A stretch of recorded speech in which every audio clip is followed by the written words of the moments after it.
Nandito na naman ako para ibida ang ating solid na relo. So kararating niya lang today. Eto siya. So ang kagandahan ng ating watch ay fully automatic siya guys. Ibig sabihin, motion powered siya. So gagana siya kahit walang baterya.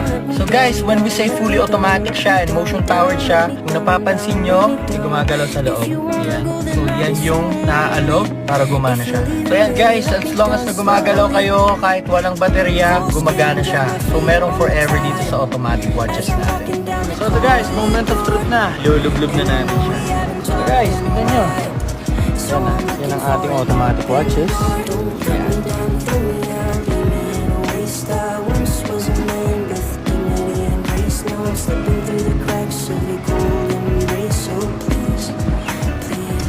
Kikita nyo, gumagalaw pa rin yun.